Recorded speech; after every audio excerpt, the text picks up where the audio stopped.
I'm Jess. Some of you know me, some of you don't. I shared, not last week, but the week before, a little bit about my journey. Today's topic came from answers to a poll that I asked, it's been a couple of weeks ago, but just kind of wanting to know what kind of information that you guys are wanting. And one of the higher rated responses was stress reduction tips to reduce meltdowns. So I have a lot of experience with this. So the things that I have learned most specifically are meltdowns happen for a few different reasons, right? Either we ourselves are stressed, or our children are feeling overwhelmed and can't really communicate that properly. So there's a couple of ways to handle these kinds of things. The first thing that you want to kind of do is create structure, right? So especially during this time, right? Kids are out of school, things are shifting, and of course at first that feels like, whew, thank goodness, we don't really have to live in that. And that's really great for a little while. But then what happens is that kind of gets to get out of hand a little bit. So still create some sort of structure, some sort of a routine, whether it's still going to bed at a reasonably similar time. Now that doesn't need to be school time, but if kids stay up later during the summer, that's cool. Still try to have like some sort of consistent, either in your room, start quieting down, that kind of thing, but just a consistent time. Similar wake up time. I have teenagers now, they like to sleep forever. But sometimes they also need to get to bed a little earlier. So just kind of creating some consistency with that. And then some consistency throughout the day, right? Like what is the plan for the day? Do you get up? Do the kids hop right on their electronics? And then just kind of spend their time there? Or if that's something that you're like, man, I really just don't want my kids to spend their whole summer, playing video games or on social media or whatever it is that they want to do, create some structure with that, right? Wake up in the morning, have breakfast, go outside,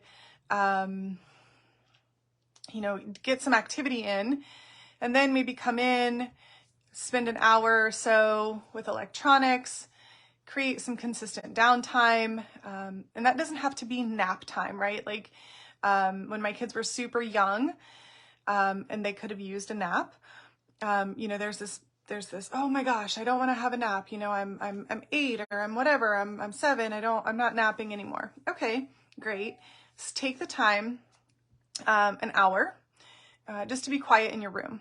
You can read, you can color, you can draw, you can journal, play Legos, whatever, just something quiet in your room.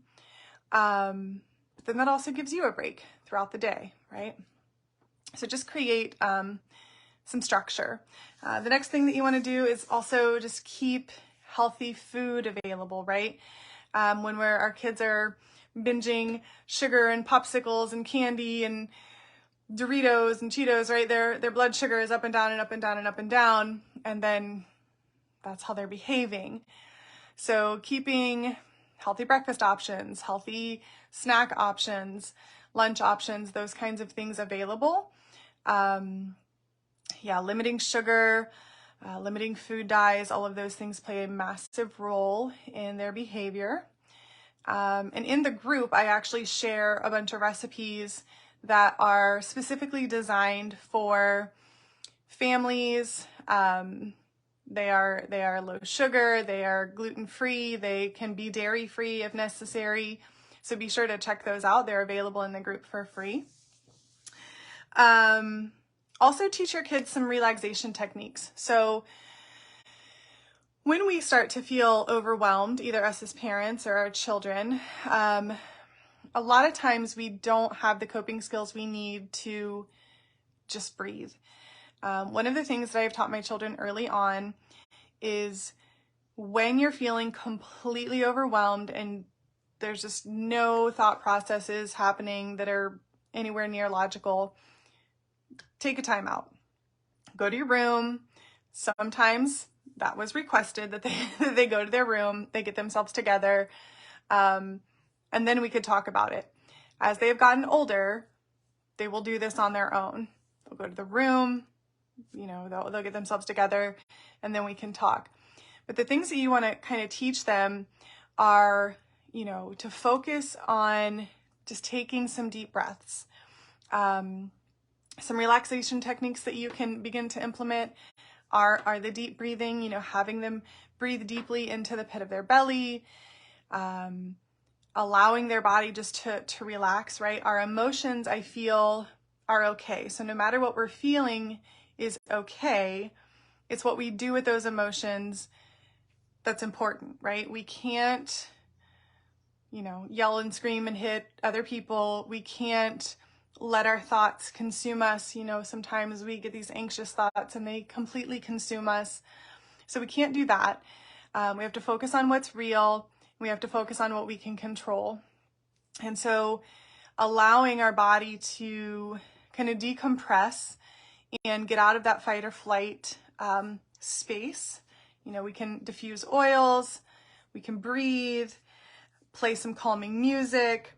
And like I said, just breathe deeply into your belly and breathe out. These things will begin to get out of that kind of dysfunctional space and allow you to get into the space of more comprehensive thought and things like that, where you can just,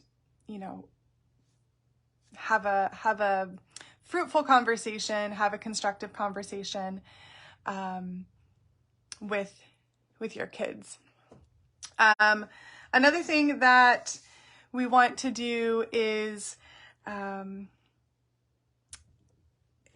go outside, right? A lot of times during the summer, right, we just kind of let the wheels fall off, and we don't have a lot of things planned, and there just isn't a lot of structure. So even just getting outside, riding bikes, playing chalk on the driveway, playing ball, jumping on a trampoline, going swimming, taking a walk, taking a hike, walking barefoot in the grass, right? Just getting outside, getting fresh air, moving your body, it feeds and nourishes our body. So these are things that are really important, especially for our kids, right? Our kids really can become, I personally have some kids that are homebodies and they like to be indoors, but really just encouraging them to get outside is very, very helpful. So that's another way to reduce stress, right? When we're attached to our device all the time, or when we're attached to a video game or something like that, we constantly have this dopamine release that feeds the brain of kids with ADHD and even anxiety sometimes. But we need to begin to, allow other things and other ways to build that up in our system without having a device to do that for us. And the last thing that I want to talk about is make sure that you're taking care of yourself. So us as parents, we're working, we are still shuttling everybody, still trying to make sure that,